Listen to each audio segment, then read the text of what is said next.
Tonight at 10, the Queen's coffin is brought back to Buckingham Palace for one last night. Applause and cheers as Elizabeth II makes her final return. Her coffin met inside the palace by her family for their last private hours together. Pulling up on busy main roads, people parked their cars in the fast lane for a final farewell as the Queen's cortege made its way from RAF Northolt into London. The coffin was flown back from Edinburgh this evening and met on the ground by the Prime Minister. While the Queen made her final journey home, the King travelled to Northern Ireland. King Charles has been meeting political leaders, including from the Republican Party Sinn Féin, and he also paid tribute again to his mother. My mother felt deeply, I know, the significance of the role she herself played in bringing together those whom history had separated. As Ukrainian forces continue to liberate parts of their country, a special report from inside a police station that Russian forces are said to have used to torture people. And France loses a national treasure. The influential French film director Jean-Luc Godard has died at the age of 91.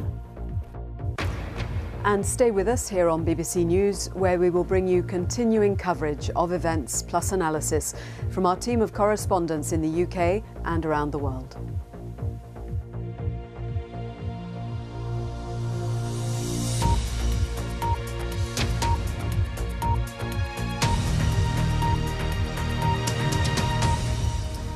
Good evening. The Queen's coffin has arrived at Buckingham Palace. It was flown from Edinburgh Airport this afternoon, landing at RAF Northolt, west of London this evening, accompanied all the way by her daughter, Princess Anne. Despite the pouring rain, huge crowds lined the roads on the 14-mile journey into London. Traffic came to a standstill as people pulled up and got out of their cars to watch the Queen's hearse pass by. Inside Buckingham Palace, in the courtyard and out of public view, the King was waiting with his brothers and sister, with Prince William, Prince Harry, the Queen's closest family, as she was brought home one last time. Tomorrow, her coffin will travel to Westminster Hall, where she will lie in state. Here's our royal correspondent, Nicholas Witchell.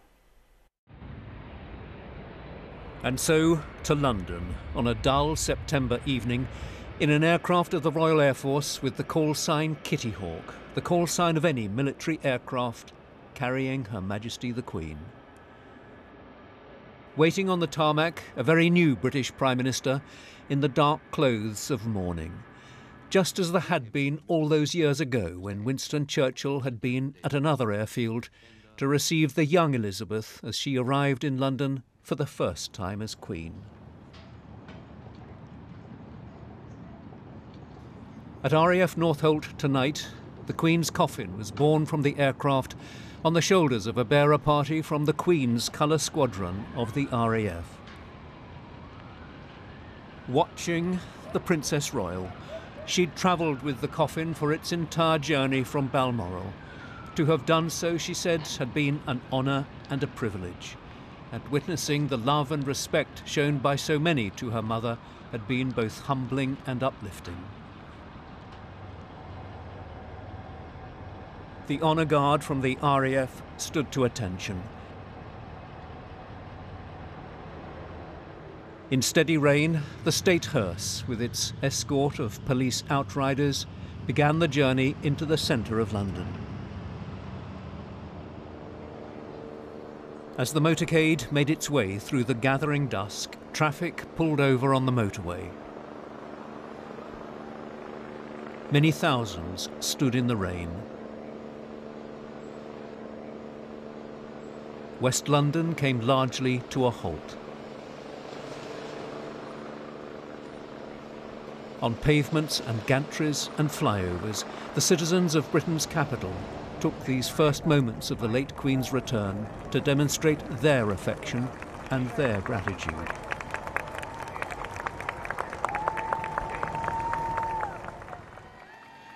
The journey brought them to the heart of London, to streets and landmarks that the Queen knew so well. Down Park Lane to Hyde Park Corner, and then onto Constitution Hill.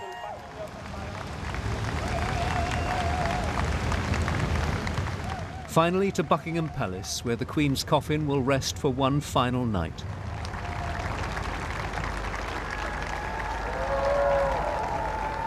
Within the palace were the King and Queen Consort and the Queen's other children, grandchildren and their spouses, together with other members of the family.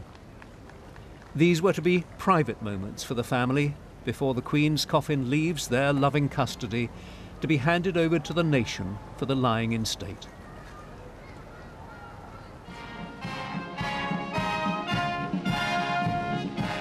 Rehearsals for the ceremonial processions have been taking place in the early hours of the morning. Carefully laid plans are being put into practice as London and the nation get ready for the final farewell to a most revered monarch. Nicholas Witchell, BBC News.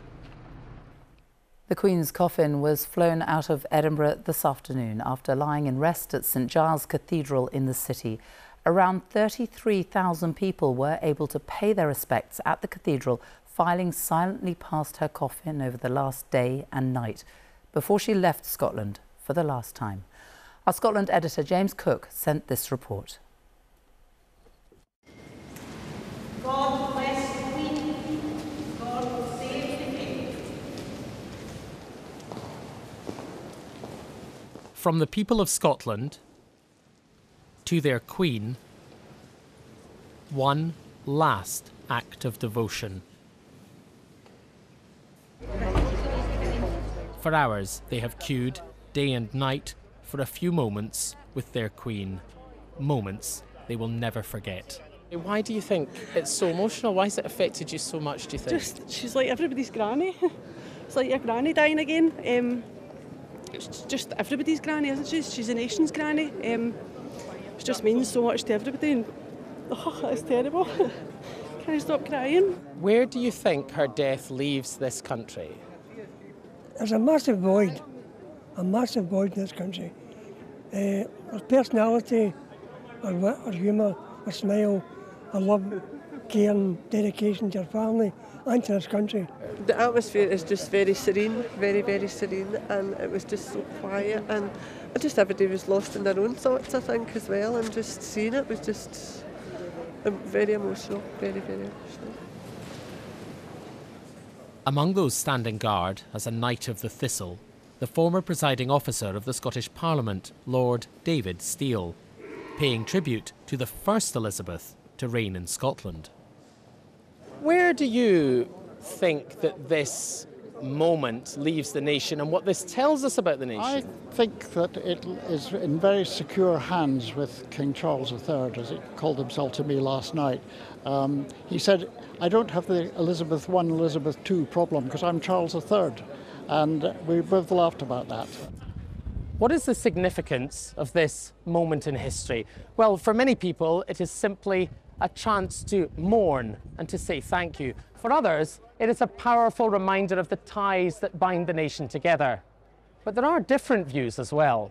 Everybody has a right to protest. However, I think they're making a point about freedom of speech, following 3 arrests in Edinburgh and 1 in Aberdeen relating to the week's events, including one man who was charged after Prince Andrew was heckled. There have been a few people arrested in the last few days for expressing anti-monarchist sentiments in very, very peaceful ways. We're talking like people with signs, people just saying, not my king, something like that. Or in one case, someone threatened with arrest just for having a blank piece of paper. It's very much about the power of the British state.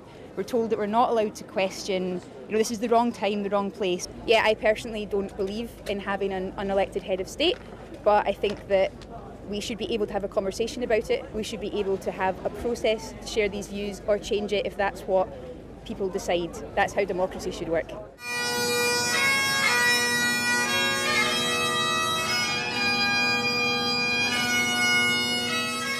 But this evening, all eyes were on this.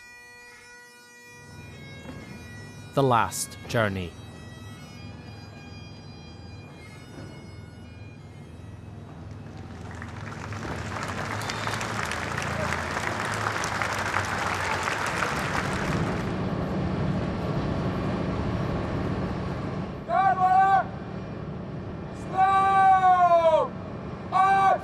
The late Queen did not travel alone.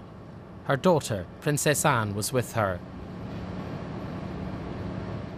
It was, she said, an honour and a privilege.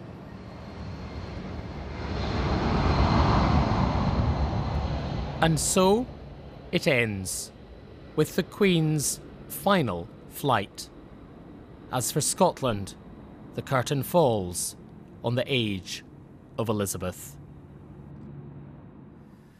Well, this is the scene at Buckingham Palace tonight. Still raining a bit, drizzly there, but all day people came to see, to wait for the coffin, for the final return to Buckingham Palace. And Jane Hill is there for us now. Jane.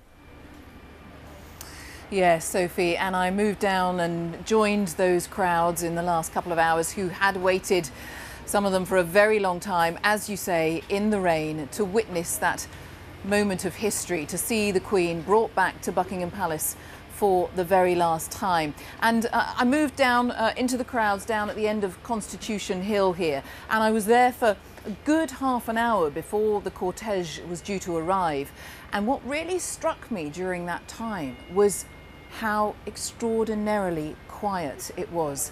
There was a hush, no pushing, no jostling for position, a few people in tears, people clutching their phones wanting to photograph that moment, but fundamentally just still, calm, quiet, waiting to see the hearse arrive. And it was that same stillness that I experienced here at the palace on Friday when people came in the immediate aftermath of the announcement of the Queen's death to lay flowers along the railings, and again there where you stood there, just absolute calm and silence, even though you are among thousands of people. And then as it got to 8 o'clock and people started to wonder where the cortege was, we heard the beginning of that applause that Nick talked about there, and it rippled all the way down Constitution Hill, some cheering, some clapping, and then before we knew it, the Queen's hearse was right in front of us, just a few feet away, and none of us knows how we're going to feel at that moment. I certainly didn't know what I was going to feel, and you almost do a gasp as you look at it and you realise what that means. And yet I think because there was so much applause by that stage and so many people cheering, there was also something quite beautiful and quite moving about it. And then as the cortege disappeared from our view, went around the Victoria Memorial behind me here, disappeared from view, then quite a few people in the crowd close to us started singing and shouting 3 cheers for the Queen. And that was a moment of history for those thousands of people here tonight.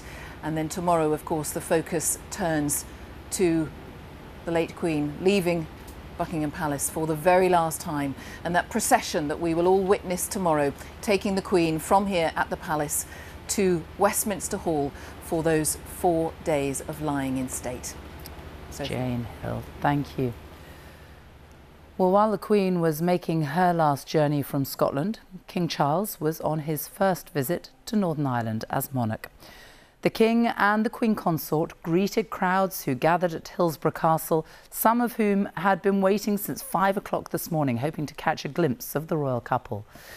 His Majesty then went on to meetings with political leaders, including those from the nationalist parties who want Northern Ireland to leave the UK and become part of the Republic of Ireland. And the King was offered a message of condolence on behalf of the people of Northern Ireland from the Speaker of the Stormont Assembly.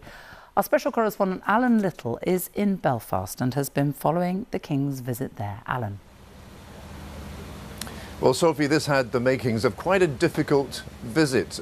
The Republican leaders here, as you say, have never accepted the legitimacy of the sovereignty of the Crown in Northern Ireland, and Sinn Féin is the biggest party. But the Republican leaders came, along with their political opponents, and expressed private sympathy for King Charles and praised his mother, the late Queen, for the role she played in the achievement of peace here, praising what they called her leadership qualities in extending the hand of reconciliation.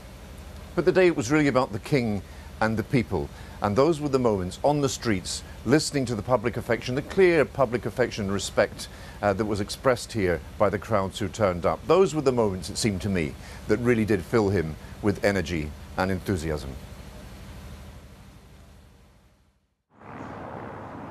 It is his 40th visit to Northern Ireland, so he knows the village of Royal Hillsborough well. But this is the first time his car has flown the royal standard of the sovereign.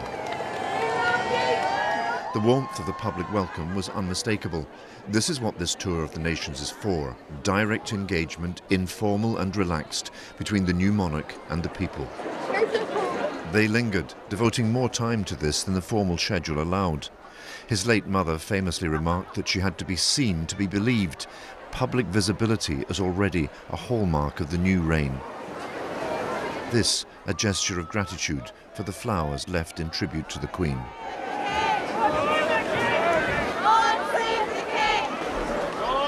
The royal residence at Hillsborough has been at the heart of British and Irish affairs for centuries. As they entered for the first time as King and Queen Consort, 206 Ulster Battery Royal Artillery fired a 21-gun salute. But inside there was no disguising the tensions that still prevail here, and which have suspended the Northern Ireland Assembly and devolved government. As dignitaries waited in the throne room, subdued, quiet. And I think we're all very saddened by our loss. The King greeted senior politicians from Northern Ireland. Sinn Féin's Michelle O'Neill spoke to him of his late mother's contribution to the peace process.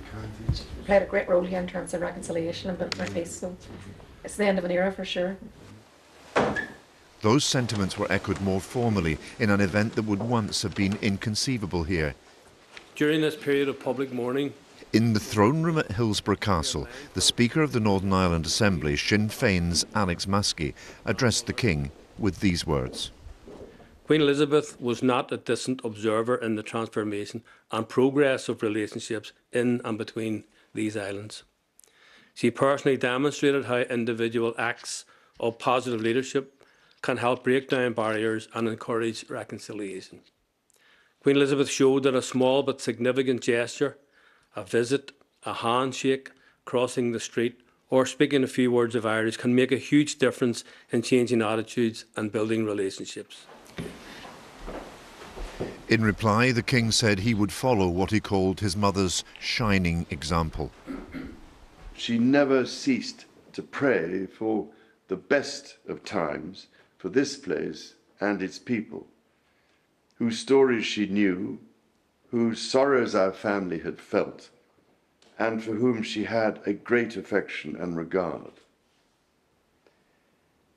My mother felt deeply, I know, the significance of the role she herself played in bringing together those whom history had separated, and in extending a hand to make possible the healing of long-held hurts.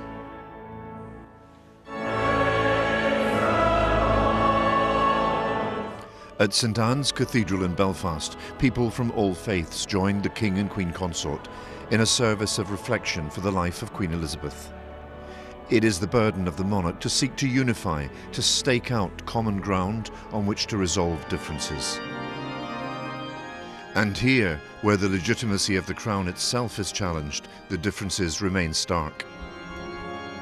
Liz Truss sat beside the Irish Taoiseach Micheál Martin, engaged in conversation, for they too have differences to resolve.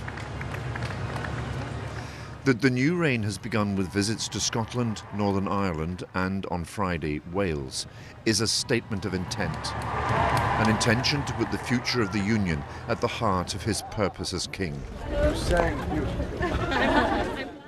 At a time when many of the traditional bonds of union are weakening, to draw the four nations of the kingdom into a cohesive whole. Well, the warmth that he found on the streets of Northern Ireland cannot disguise the divisions that still run through Northern Ireland here, the political divisions that mean that there is no functioning devolved government and that the Stormont Assembly is still suspended. We also heard that during the years of the Troubles, the royal family were themselves affected. We heard Prince Charles hint at that when he talked about the Northern Ireland sorrows being felt by his own family. Well, our Ireland correspondent Emma Vardy has been out and about with the crowds greeting the King and reports now on a political landscape in Northern Ireland that is dramatically transformed. In a place often defined by the divide over its sovereignty, a royal visit here takes on even greater significance. Honestly, I am ecstatic. I think I am shaking, and it's just phenomenal to even get this close to him. Did you get to shake his hand? I did indeed, yes. I near crushed the man in front of me, but I got to shake his hand. For Unionists, the monarchy is an important symbol of Northern Ireland's place within the UK and a connection to a sense of Britishness. I hope when people see this, they realise that Northern Ireland belongs to be part of the UK, and we want to be part of the UK, and let's hope that continues. People have been queuing here since dawn to meet the new king, keen to show that for the British identity in Northern Ireland, a sense of connection with the royal family is as important as ever. But a divided history has also meant at times the monarchy has had a difficult relationship with this part of the UK. When the Queen first visited Northern Ireland in 1953, the state had only been created 3 decades before, when the island of Ireland had been partitioned. As your Queen, I am now even more closely concerned with the affairs of Northern Ireland. Behind the pomp and pageantry, there was conflict between nationalists who believed the island of Ireland should be one independent country and unionists who were loyal to the British Crown. On one visit, her motorcade was attacked in Belfast when a concrete block was dropped onto the bonnet of her car. During the Troubles, the violence touched the Queen's own family in 1979, when Lord Mountbatten, her cousin, was murdered by the IRA in Ireland when a bomb was detonated on their boat. But as the peace process gathered momentum, the Queen herself took part in symbolic moments of change. There was a historic handshake between Her Majesty and Martin McGuinness, himself a former commander of the IRA, the paramilitary group that had carried out many of the violent attacks during the Troubles, including on her own family. The handshake with Martin McGuinness was a clear indication that that conflict was over. And that was something that meant a lot to people like me who had stood against violence over many, many years. But that handshake basically clearly said, the conflict is over. Let's get on with building peace. Today, loyalty to the monarchy in unionist areas is more prominent in Northern Ireland than perhaps anywhere in the UK, and Belfast's iconic Shankill Road has become a focal point for tributes. But this afternoon, the attention was on the royal route from Hillsborough Castle and onwards. It really means a lot to welcome the new king, to sympathise with him on the death of his mother. We love the royal family. I certainly love the royal family, and I will be at the funeral in London on the weekend as well. For Northern Ireland, there is now new hope. The unifying legacy the Queen is remembered for here will be continued. Emma Vardy, BBC News, Hillsborough.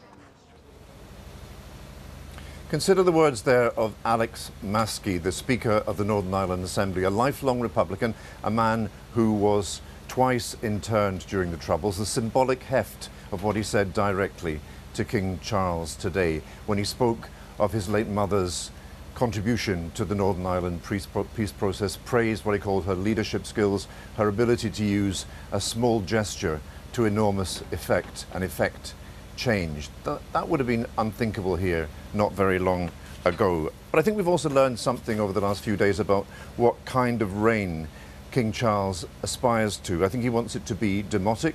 He was most energised when he was out amongst the people, engaging with as many people as he could. He wants to be visible, like his mother, and he wants to serve for life. He made that clear very early on, that there would be no possibility of retirement or abdication. We learned that the Union, concern for the future of the Union, will be at the heart of his reign. That is why he made these first visits to Edinburgh, Belfast and Cardiff. But there's one other thing that I've been struck by, and it's that he's carried on, and members of his family have carried on, performing public duties at a time of what must be intense personal grief for them. This is a family that, on whose sorrow the eyes of the world, the unyielding gaze of the public, intrudes. A family that has to subordinate its private sorrow to the imperatives and demands of public ritual, and that surely too is a legacy of Queen Elizabeth and what everybody has remarked upon about her over the last few days, namely the steadfastness and constancy of her idea of lifelong public service. Sophie. Alan Little in Northern Ireland, thank you. So the Queen is spending her final night at Buckingham Palace, some last moments of privacy for her family before her coffin is taken tomorrow by procession to the Palace of Westminster. Her coffin will leave Buckingham Palace at 2:20 tomorrow afternoon, by which time the rain should have stopped. It will travel very slowly along the Mall, across Horse Guards Parade and down Whitehall. The King and other members of the royal family will form part of the procession, walking behind the coffin.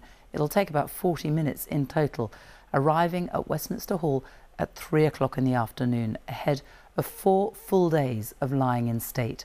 Members of the public will be able to pay their respects from 5 o'clock tomorrow afternoon. That's when the doors are expected to open. Our special correspondent Lucy Manning reports on the preparations in London. They welcomed the Queen home. God bless you. Back to where she lived, worked, raised her children, held garden parties, waved to us from the balcony, addressed us in good times and bad. It was very emotional, and the fact that there were cheers quite surprised me. I thought it was going to be really silent. What were you thinking as the car came past? Of everything. She was lovely. Families. She was like everyone's grandmother. It's really quite choking.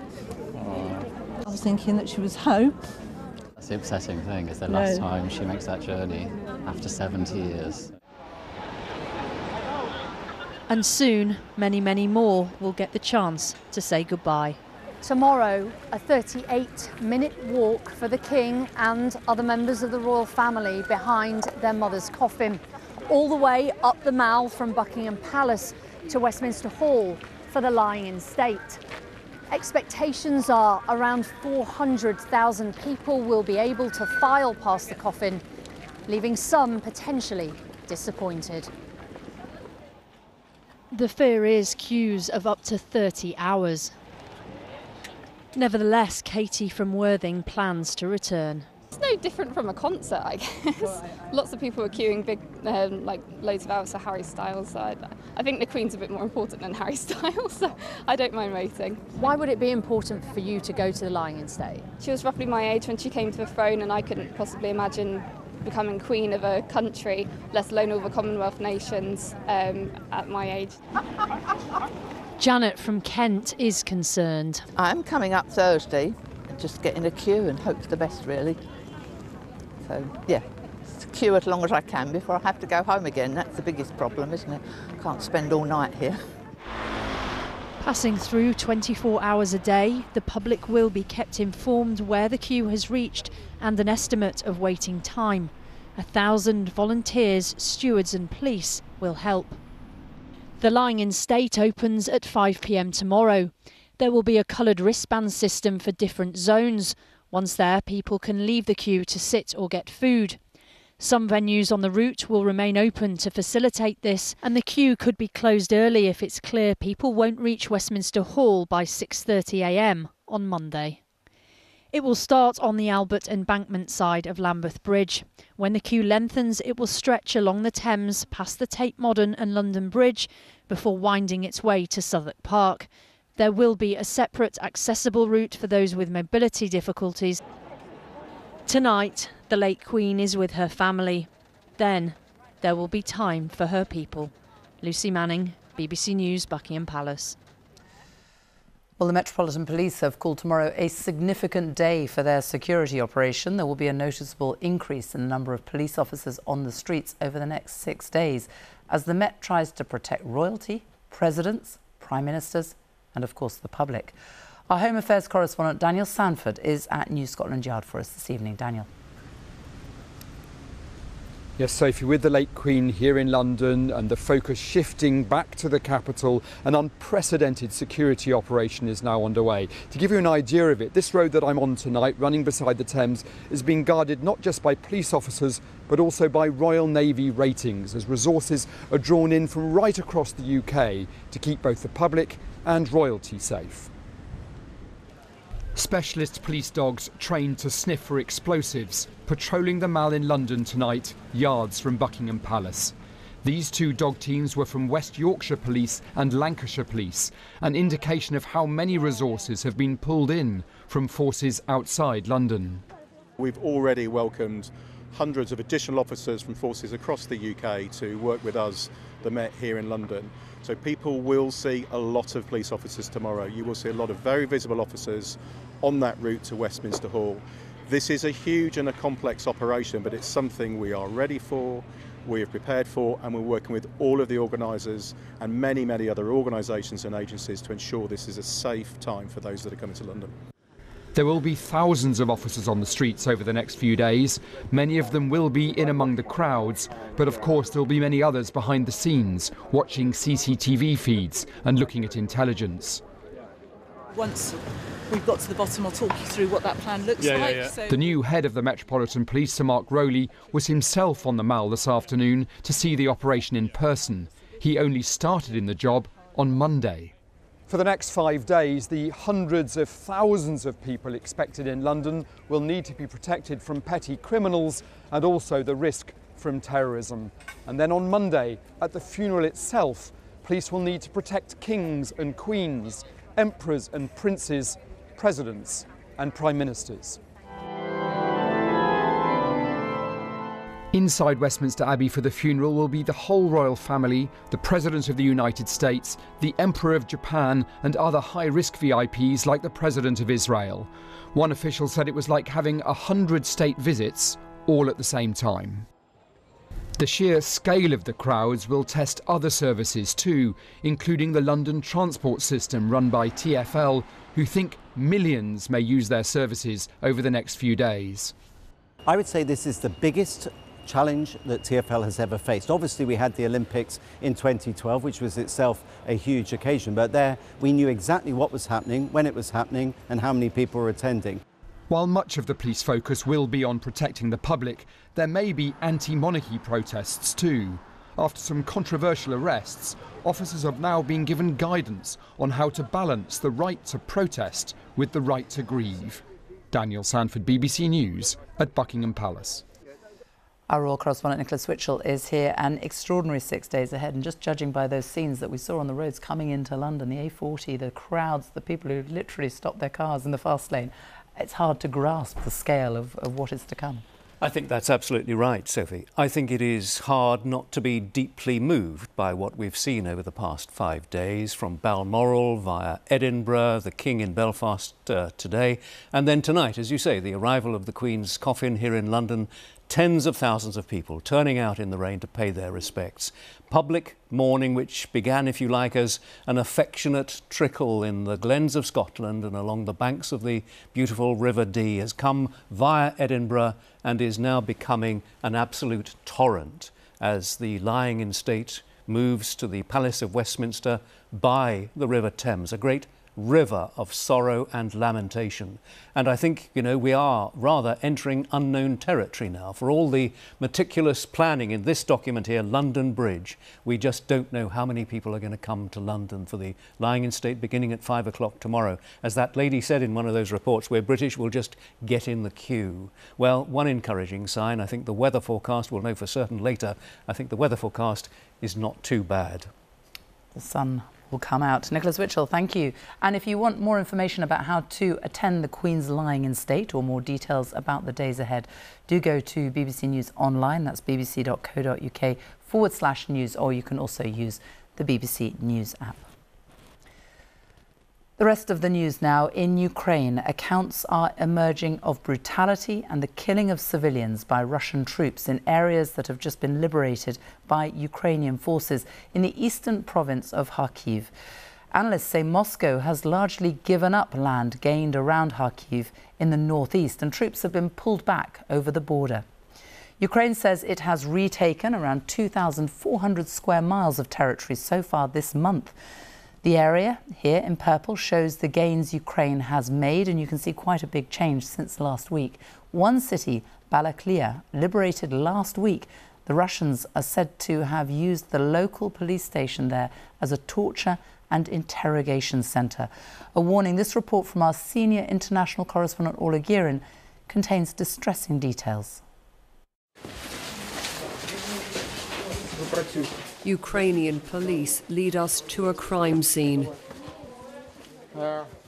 It's inside their own former police station in the city of Balaklia. For 6 months, the Russians were the law here, and local civilians were at their mercy. A former detainee told us both men and women were tortured with electric shocks. When the Russians took over Balaklia, they occupied this police station and made it their headquarters. They held prisoners here in the cells. Now, we've been told they kept as many as 8 men in cells as small as this. Here on the wall, you can see that somebody has scratched out a prayer, and they've also marked out the days. The police say that local people were terrified to even pass by this building, afraid that they would be captured by the Russians. Ukrainian investigators are here now, beginning to gather evidence about what happened behind these walls, from people like Artyom, who was held for more than 40 days. They made me hold 2 wires, he said, attached to an electric generator. The faster you spin it, the higher the voltage. They kept spinning it and asking questions. They said I was lying, so they did it more. It happened to some prisoners every other day. The Russians made sure everyone inside heard the screams, he says, by turning off the ventilation system. But now freedom has come, a moment of celebration. Ukraine's victory was swift. In a nearby village, neighbours able to meet again, to breathe again, after 6 long months of occupation. For Vasily, there's relief, but he still can't fathom what's happened.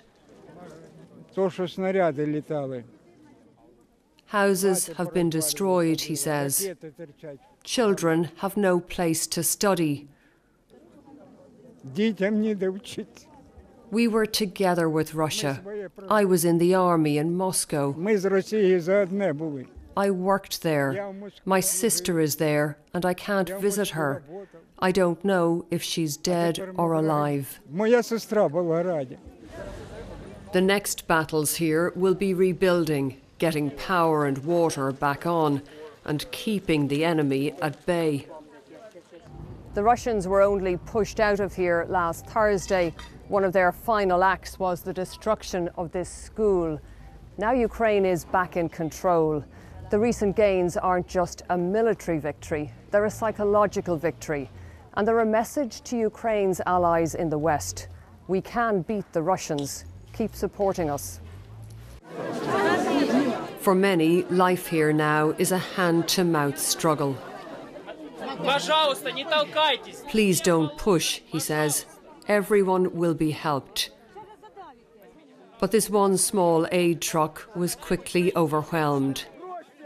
In the queue, Vyacheslav and his granddaughter Zlata, who didn't come away empty-handed. Was she very frightened in the last few months? Zlata, did she understand what was going on? She was very frightened, he told me, hysterical and shouting. She couldn't sleep properly, but we took care of her as best we could. For some, the liberation of Balaklia came too late. Petro Shepel, a taxi driver, was killed with his passenger. The authorities who exhumed the bodies say they were shot dead by the Russians. I want to ask Putin why he killed my son, says Valentina, Petro's mother. For what? He's not just killing our children, he's killing us, the mothers. I am dying. And I am speaking to all the mothers of the world. Rebel against that assassin.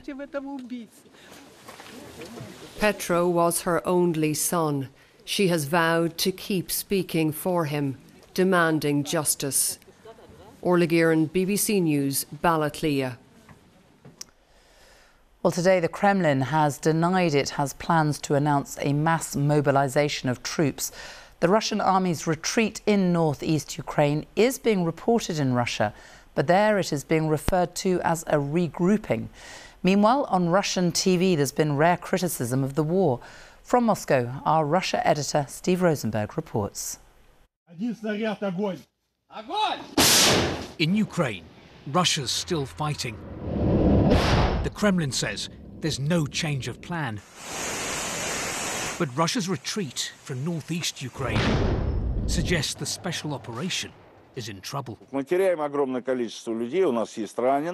From a war reporter on state TV, a rare admission.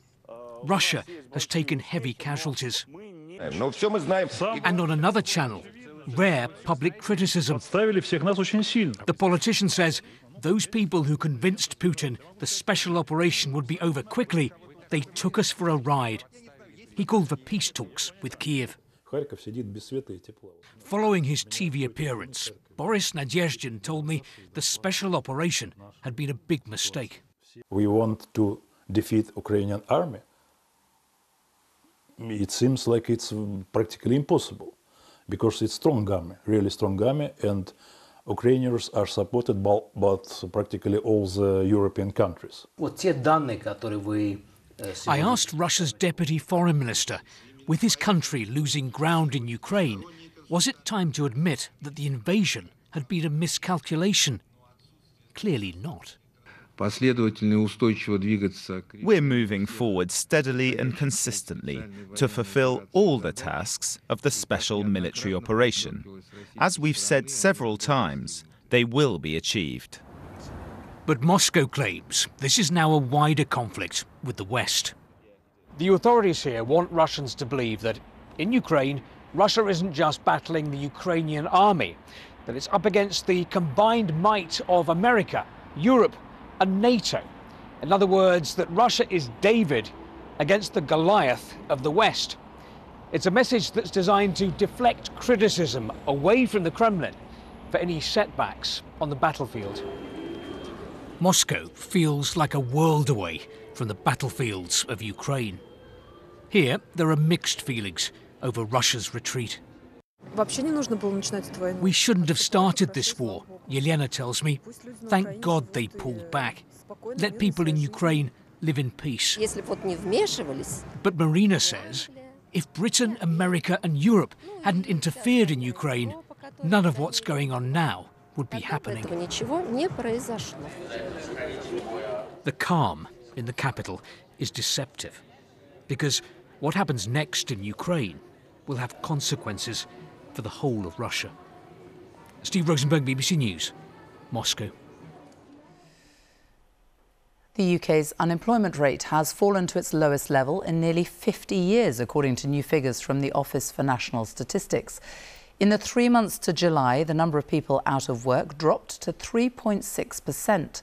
But the squeeze on pay remains, with rises in regular pay failing to keep up with the increasing cost of living. Here's our economics editor, Faisal Islam.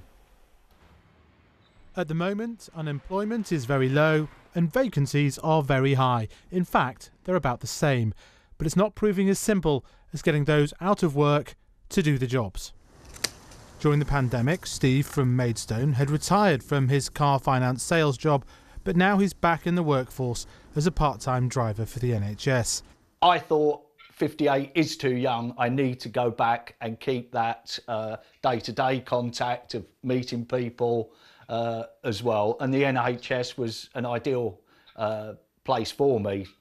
The problem is that in recent months, there aren't enough Steves. So unemployment has fallen to its lowest level since 1974, just 3.6%.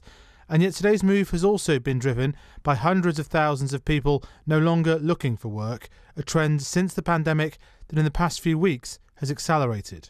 The headline jobs numbers remain strong, with both unemployment and long-term joblessness down. But ordinarily, a figure like this would be driven by an abundance of jobs. This time, it's fewer people actively seeking work, driven by a record number of people registering as long-term sick, which could be related to those record NHS waiting lists. It's adding to those labour market shortages and piling on further pressure on an already weak economy. At this electrical appliance supplier in Stoke, consumers are increasingly ordering energy-efficient products, but the owner can't get the staff. We're having to review our wage costs on a monthly basis because it is moving at that faster speed, but it has been an absolute nightmare where we're having to increase it all the time. So all our costs are going up, energy costs, wages are going up, insurances are going up, everything's going up and nothing's coming down at the moment. So it is a really, really difficult time. The worst time I've seen in the 30 years since I started the business. His employees are being leafleted in the car park with job offers. Across the economy, though, prices are still rising by much more than wages, especially in the public sector. So the jobs numbers remain a silver lining, but is that about to change? Faisal Islam, BBC News. Thousands of hospital appointments will be postponed and many GP surgeries are set to close on Monday as the funeral of the Queen takes place. The day of mourning has been made a bank holiday in the UK to allow the public to observe the ceremony. NHS trusts are drawing up plans based on staffing levels and transport options available on Monday. Our health editor Hugh Pym is here. How much of an impact is this going to have? Well, Sophie, in at least one case we know about, a hospital is postponing all its planned care, including video and phone consultations. Others are postponing some routine work. Some, though, will try to carry on as normal, and dentists and GP appointments will be affected. The problem is it's a bank holiday which was called at very short notice for obvious reasons. Normally over bank holidays GP services wind down and it's out of hours care which is provided. Hospitals don't really schedule much planned work. So NHS England has now written to GP and hospital leaders saying it's okay to revert to normal bank holiday services as long as patients are kept fully informed and as long as COVID vaccination services continue. Some hospital leaders, though, are also seeking clarification over whether there's extra government money for paying staff overtime. And it seems that funerals could well be affected in some areas because of crematorium closures. On the other hand, NHS staff in many cases will want to watch the funeral, want the day off. There could be childcare issues, problems with transport. So that seems another side of the story. In Scotland, there will also be some disruption. In Wales and Northern Ireland, there's no clarification at this stage. Hugh Pym, thank you. President Macron says France has lost a national treasure after the death of the influential film director Jean-Luc Godard. He was 91. He chose to die at home in Switzerland through assisted suicide. Godard was the godfather of France's new wave cinema. He shot to fame in the 1960s with the film À bout de souffle, which was characterised by radical editing and handheld camera work. Our culture editor, Katie Razzle, looks back at his life. Bonsoir, c'est la dernière édition? Oui, monsieur, 8e dernière. Jean-Luc Godard's À bout de souffle, breathless. Cinema had never seen anything like it. Shot like a documentary and full of digressions and jump cuts, Godard tore up the filmmaking rulebook. What were you against, he was later asked. Contre tout, et c'était surtout, pour moi, contre tout le cinéma, et c'était faire tout ce qui ne se faisait pas, en montrant qu'après tout, on pouvait le faire. Part French, part Swiss, Jean-Luc Godard started as a film critic, but in his own words, barged into making movies like a caveman into Versailles. His new wave films, like his politics, were revolutionary. In My Life to Live, a Parisian housewife drifts into prostitution. In Contempt, starring Brigitte Bardot, lush cinematography was juxtaposed with blunt dialogue. Godard mixed up time and space, referenced pop culture, and his characters addressed the audience. Quentin Tarantino said Godard did to movies what Dylan did to music, total reinvention. Others were less complimentary. The Catholic Church even condemned his 1985 take on the virgin birth as heresy. A radical documentary maker, he collaborated with the Rolling Stones, taking us behind the scenes on the band's creative process for a film whose aim, Godard declared, was to subvert, ruin and destroy all civilised values. Despite proclaiming many times that cinema was dead, Jean-Luc Godard was still directing into his 80s. He passed away today through assisted suicide. According to his legal advisor, he wanted to die with dignity, and so he did. The history of cinema could not be told without him.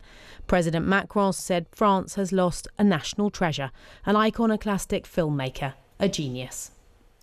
Jean-Luc Godard, who has died at the age of 91. Tonight saw the return of top-class football in the UK after the weekend's action was postponed following the death of the Queen. In the Champions League, Tottenham Hotspur lost 2-0 in Portugal, while at Anfield, Liverpool beat the Dutch side Ajax 2-1. Here's our sports correspondent, Andy Swiss. We will now observe a period of silence to mark the recent passing of Her Majesty the Queen. For the thousands at Anfield, a chance to pay tribute. Not everyone was silent. There were a few isolated shouts, but by the vast majority, it was impeccably observed.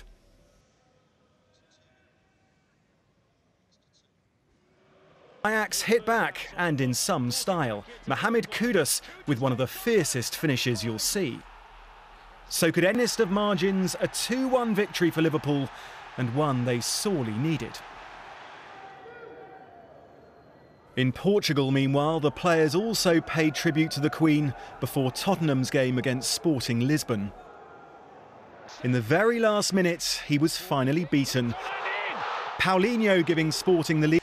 Time now for a look at the weather. Chris Fawkes is here. Sunshine in Edinburgh, rain in London. Is that going to change tomorrow? Slowly, yeah. We've got a similar kind of day, Sophie, coming up. And actually today, for most of you, it's been a decent day with some sunshine. Some of this high cloud illuminated by the setting sun in Staffordshire was from the top side of this weather front that has actually been bringing a lot of cloud across the south of both England and Wales, with some persistent outbreaks of rain. And underneath those grey skies, well, Buckingham Castle, we had some of that light rain falling on and off through much of the day, as indeed we did across much of southern England, southern Wales, and the rain's not gone just yet. A particularly slow-moving weather front, this one. It's going to be continuing to bring outbreaks of fairly light rain overnight tonight, but it'll keep temperatures up in the south, whereas for much of the UK it's a colder night, temperatures dipping down more widely into single figures. So a chilly start to the day tomorrow. This band of rain then, as we start off the day, continuing to bring a zone of damp weather, particularly towards the south coast, but the rain will eventually edge out of the way, clearing around Kent into the early part of the afternoon, with sunshine then following. Away from that feature, it's a similar kind of day to today's weather. Most of you will see spells of sunshine. There'll be a bit more cloud though for Northern Ireland, where a few showers will run into the north coast, and 1 or 2 showers for northern Scotland as well. But otherwise, a lot of dry weather with spells of sunshine.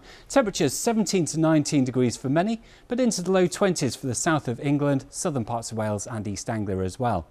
The weather is going to get a little bit colder over the next few days as strengthening north-northwesterly winds dive southwards. They'll bring a few showers to northern and eastern parts of the UK.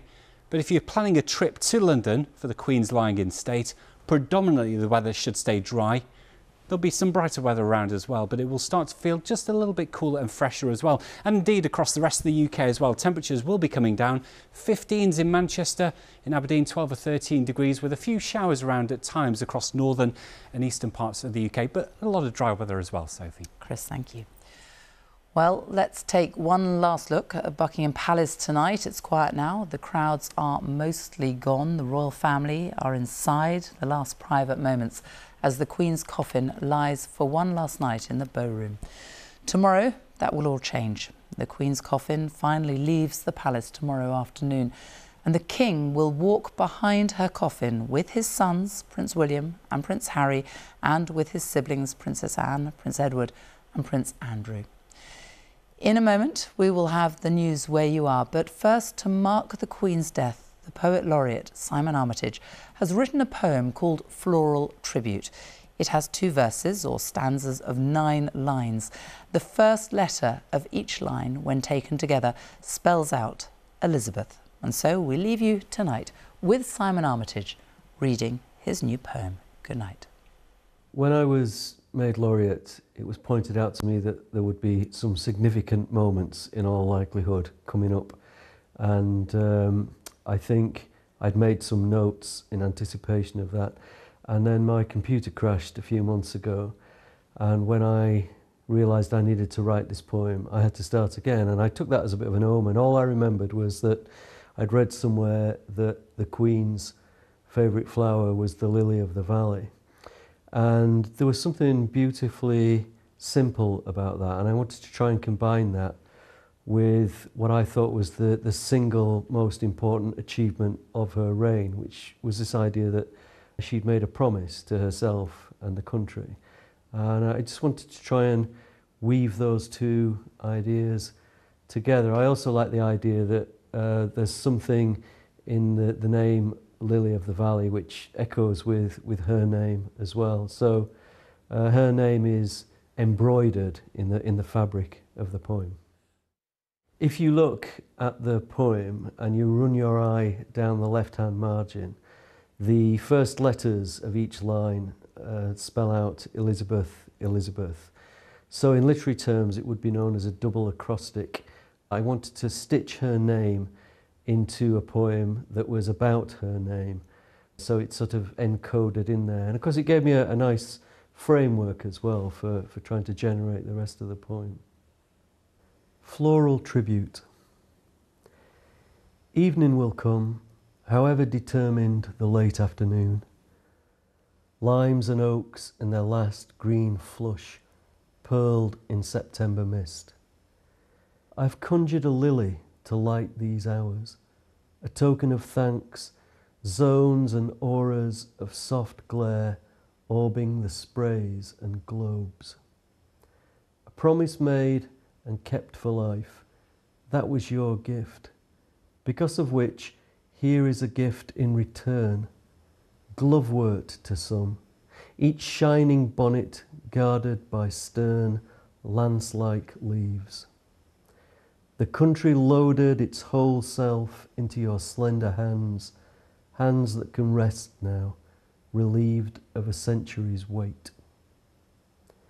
Evening has come, rain on the black locks and dark Monroes. Lily of the valley, a namesake almost, a favourite flower interlaced with your famous bouquets, the restrained zeal and forceful grace of its lanterns, each inflorescence a silent bell disguising a singular voice.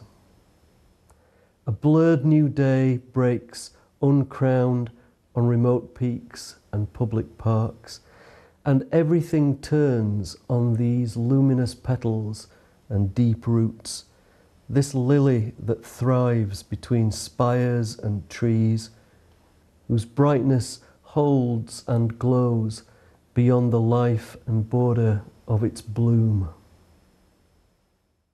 I've had audiences with the Queen perhaps 4 times in the last 3 years.